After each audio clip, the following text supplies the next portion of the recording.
Bonjour à tous, je m'appelle Betty, je suis sourde, ma famille est entendante et je suis professionnelle de la petite enfance.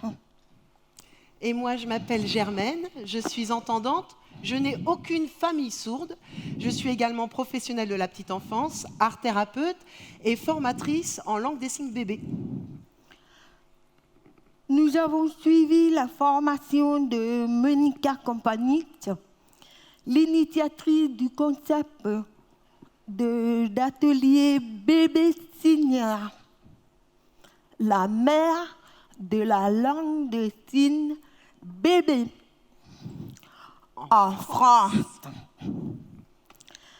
Grâce à Monica, on s'est rencontrés. Et là, c'était évident qu'on devait animer des ateliers ensemble. Alors, on a créé les ateliers L'île aux signes. L'île aux signes, j'ai surtout travaillé avec les enfants qui me sont confiés. Je leur parle en langue des signes. J'ai remarqué que les enfants se montrent attentifs quand je leur parle en signant. Vous savez, les sourds visualisent la langue française et la reproduisent en communication gestuelle précise. La langue de signes n'est pas un langage, mais elle est bien une langue. Pourquoi? Alors toi, tu es sourde, tu signes avec les enfants entendants. Parce que c'est ma langue naturelle. J'ai toujours signé et parlé avec les enfants. Ça montre les mots à l'enfant et peut le rassurer le plus profond de lui-même. Et toi, Germaine, pourquoi tu signes avec les enfants entendants? Eh bien, ce qui m'en a donné le goût, ce sont peut-être mes origines martiniquaises et italiennes. Mais depuis que je suis toute petite, j'aime observer les adultes pour comprendre comment ils parlent, comment ils s'expriment, comment leur communication verbale s'exprime et qu'est-ce qu'elle raconte. Et puis en fait, j'ai très vite observé et remarqué que les adultes étaient capables d'exprimer des choses différentes de leurs propres mots. Alors, je suis devenue comédienne pour comprendre, et puis art thérapeute pour aider. Et aujourd'hui, je suis professionnelle de la petite enfance, formatrice. Je travaille avec des enfants, leurs parents et des professionnels de la petite enfance pour que ces adultes développent et fassent évoluer leur qualité de relation et de communication avec les enfants. Pour moi, l'objectif des signes associés aux mots, c'est de permettre de mettre en cohérence la communication non verbale et la communication verbale. C'est pour parler vraiment aux enfants. Tu sais, Betty, tu connais plein d'entendants, tu travailles avec une entendante, et tu sais que nous, les entendants, on est capables de dire les choses comme ça. Je suis très contente. Ou alors, et ça on le fait beaucoup avec les enfants, je suis pas du tout énervée, alors arrête tout de suite. Si tu exprimes quelque chose de différent, l'enfant ne peut pas comprendre. Même moi, je ne peux pas comprendre. Le mieux, c'est de signer précisément et on rajoute l'expression faciale. Je suis triste. Je suis stressée. Je suis en colère. Les émotions s'expriment clairement. Il n'y a ni détour, ni faux semblant.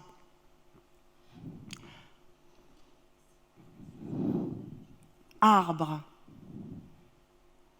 se voit, se dit, s'entend. Et ça vient stimuler le phénomène de représentation mentale, parce que les mots deviennent palpables, visuels. Et le phénomène de représentation mentale, c'est ce qui permet de penser les choses, de les imaginer, de les rêver avant de les dire et de les réaliser. Si je vous dis le mot pomme, qu'est-ce qui se passe dans vos têtes? Comment elle est votre pomme? Elle est ronde? Elle est comment? Verte? Croquante? Elle est comment ta pomme, toi? Rouge. Elle est rouge, enfin bon. C'est peut-être influencé, la robe rouge, la pomme rouge. La pomme de Blanche-Neige, vous l'avez en tête, puisque je vous le dis. Bon bref, chacun sa représentation de sa pomme, suivant le goût que vous avez de la pomme, la culture que vous en avez, l'expérience même que vous avez de la pomme. Pour l'enfant, c'est pareil. Il voit la pomme, il la goûte, il en a l'expérience, il se représente la pomme. Mais pomme, c'est facile, c'est un objet, c'est concret. Maintenant, je vous dis, partir, revenir, travail. Là, les représentations sont plus floues. L'image est plus abstraite, mais oui, parce que ces mots-là s'intègrent au fil de l'expérience de vie plus ou moins heureuse. Et nous, dans notre quotidien professionnel, on voit souvent, notre quotidien professionnel de petite enfance, on voit souvent cette situation-là au moment de la séparation du matin entre les parents et l'enfant. Alors, je vais vous la faire, ça va être plus facile. Il ne me regarde pas, là. Il ne me voit pas. Je vais en profiter pour partir. Parce qu'à chaque fois qu'il me voit, il pleure. Alors, je pars discrètement. Je vous conseille de ne pas partir comme ça. Parce que l'enfant va se sentir abandonné. Le mieux, c'est de lui expliquer tout en signant. Maman part au travail. Elle revient te chercher. Ce soir, je pense à toi. Quand Betty vous a signé plus parlé, en fait, c'est ça qu'on fait. On donne le choix à l'enfant de comprendre l'adulte dans ses signes ou dans ses mots. Et avant de parler, tous les enfants montrent du doigt, communiquent avec leur langage non verbal, leur gestuelle, leur expressivité, leurs cris, leurs pleurs, certains signes. Signer, c'est respecter l'enfant dans sa qualité propre de communication. Vous connaissez la langue de votre signe naturel, les entendants? Vous connaissez votre signe naturel? Comment dites-vous dormir? Ouais, ils connaissent, ils font ça. Ouais, ils font ça. Manger? Ah ouais, c'est ça. Dévorer. Boire? Oh, il y en a qui boivent au verre, Betty, il y en a qui boivent au verre. Il y en a qui boivent comme ça. Les signes apportent une qualité d'échange, de plaisir, du partage et de la complicité. Plus d'interaction. Car pour signer à un enfant, on doit se mettre à sa hauteur, face à face, de l'œil à l'œil. On ne signe pas toute la phrase. C'est comme si on surligne les mots-clés de la phrase. Par exemple, on va se promener en forêt. Mets tes chaussures et ton manteau.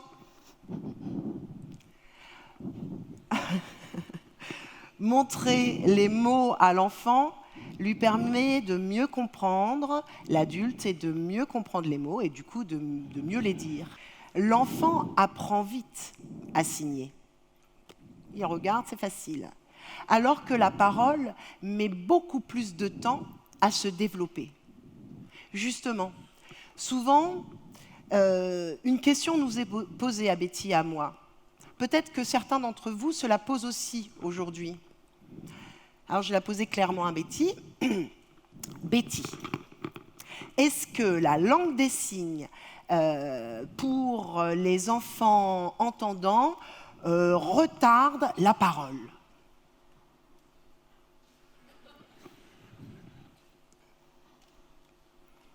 Bien sûr que non. Non. Au contraire, ça stimule la parole et le langage de l'enfant. L'enfant se sent mieux compris. Ça calme les frustrations.